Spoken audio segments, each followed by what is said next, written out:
What's going on, everyone? I'm here with another Anime Vanguards video. This time, I was able to summon Escanor. Unfortunately though, I ended up having to reach pity on him, so there's that. Luckily, I did have it recorded, so I'm gonna roll the clip now.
This is his banner, by the way.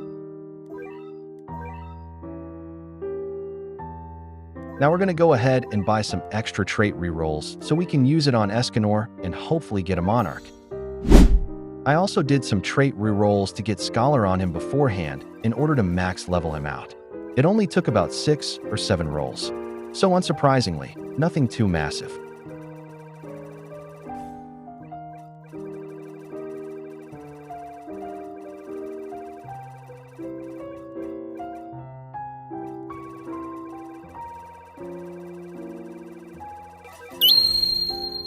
Oh wow, what else can I say? Well, I thank AV for blessing me again. I am forever grateful. Welp, it's time to showcase Escanor now. Starting off, he costs 7,500 yen to place. I've already got full Z plus stats on him beforehand, so that's covered. However, I don't have any familiars equipped on him, so this will literally just be a Monarch stats showcase. This is his stats on placement, which is very expensive, but makes sense considering how he's quite expensive to place. But not only that, he's doing numbers with those stats because he's overpowered, at least right now. Anyway, here is his attack animation again. Now, let's level him up to his next skill. This time, he gains an AoE cone only, instead of the combined circle and cone AoE.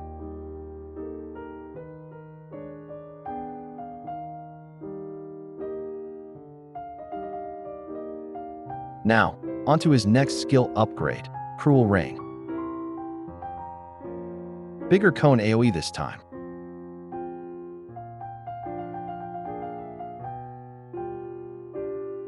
Again, let's upgrade him to his next skill. He gets a skill called Cruel Prominence. Here's what it looks like.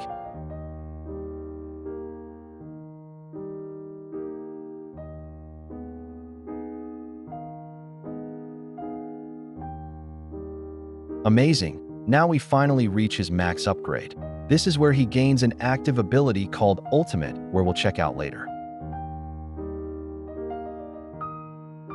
So before we check out those 2 active abilities, let's check out his passives and explain them. So the first passive, which is called the One Above All, allows you to select your units from slot and burn them during the pre-match screen. And for every slots that are burned or have empty team slot, you permanently gain 1 hour stack, and if all slots are burned, aside from Escanor, which you can't burn, you'll be able to place him for free, and he will be able to upgrade himself each wave without you needing to manually upgrade him.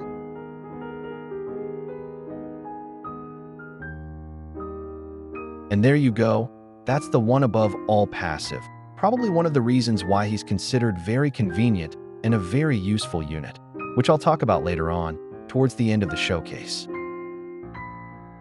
Now, we have his next passive, High Noon, and just like the hour stacks that I said earlier, this passive dives into the specifics. So each wave, Escanor gains 1 hour stack that goes up to 12 hour stacks in total. Each hour stack gained gives him plus 15% damage and plus 1.5% range. But once he reaches 12 hour stacks in total, he gains plus 30% damage, and enemies in range will be inflicted with burn that's 2% of Escanor's damage for 5 seconds. However, once he's at 12 stacks, Escanor will begin to lose hour stacks by 1 count each wave. Well, that's the High Noon passive for y'all. Lastly, I'll be moving into his third and last passive that he has, which is Sunshine. Essentially, all this passive does is a whole lot of burning. But the important thing to note here is that when Escanor inflicts burn on an enemy, he cleanses all debuffs and status effects from himself, which is very, very good. If you need more time to read this passive, you can pause the video real quick, but again, all you need to know for this passive is that it lets him do a lot of burning. Now let's move on to his active abilities. First up, Escanor's ultimate ability allows him to automatically set himself to 12 hour stacks without needing to wait waves after waves for hour stacks. He also gains plus 50% damage and can no longer lose hour stacks. However, after 5 waves, Escanor sells himself, so it's best to use this ability during close-end waves.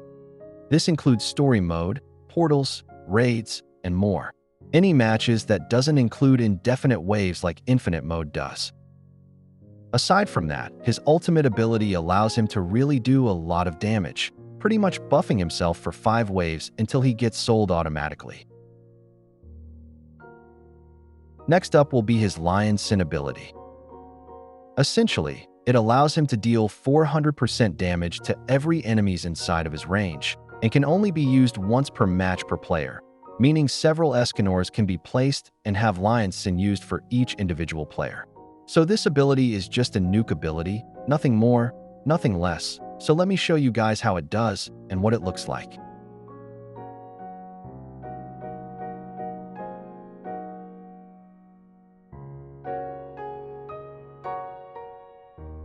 A fat chunk of the boss's health was taken off, and considering how the ultimate ability was activated, already making him do 1.1 million damage. When the Lion Sin ability was activated, he was able to do 5.5 million damage in total as a 400% damage increase for his next move. Well, that's pretty much the entirety of what Escanor has to offer. But there's one more thing that he has. Call it a secret if you will, but let me go ahead and show you guys.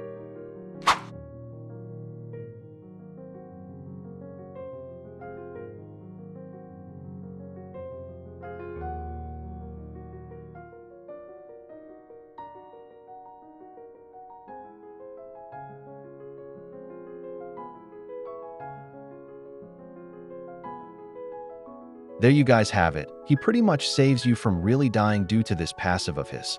But he teleports to the base of the map where enemies get by, and once your stocks get to 0, his hidden passive activates, and he plays a cutscene just like you saw. Aside from that, I'm sure it doesn't work on infinite or tournament matches.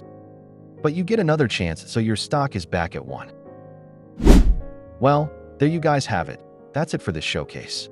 Overall, Escanor is a very good unit, especially when it comes to convenience and usefulness. The reason why I say this is due to his passive, being able to place him for free as he auto-upgrades himself. And because of his insane damage, he's also able to clear stages fairly quickly. Take the Sid raid for example. You're able to clear that stage quick as hell and stock up on as many burbs as possible. So what I'm saying here is he's absolutely overpowered when it comes to his raw damage alone, and he absolutely slaps because of it, in my opinion at least. The only downside that I see, which everyone else sees as well, is his problem with shield enemies. Because Escanor is a literal single hit and not multi-hit unit, he won't be able to attack multiple times at once like some of the other units. If you max him out, his last skill does 1 hit, and that's it. Because of that, breaking the shields will take an ungodly amount of time, and chances are, if the enemies have 10 plus shield counts, they'll probably get out of his range before he even finishes breaking the shields altogether. It also doesn't help that Escanor's SBA is like 8 seconds at max upgrade. So definitely watch out for the shield enemies. That's all for his weakness, I suppose. And right now, as of update 8.5, he is very much so meta still. and it'll be like that for a while, no doubt about it. All I can say is that if you don't have him, get him while you can because you're going to need Escanor. He'll make your life much easier with his convenience and his capability to do insane damage. Well, that's it. If you guys made it this far into this video, consider liking and subscribing. And if you're new to the channel, I'm letting you know now that I'm trying to reach 1,000 subs, maybe before 2026, but I'm getting super close, and it'll only happen with your guys' support. Anyways, peace out everyone. I'll see y'all in the next video.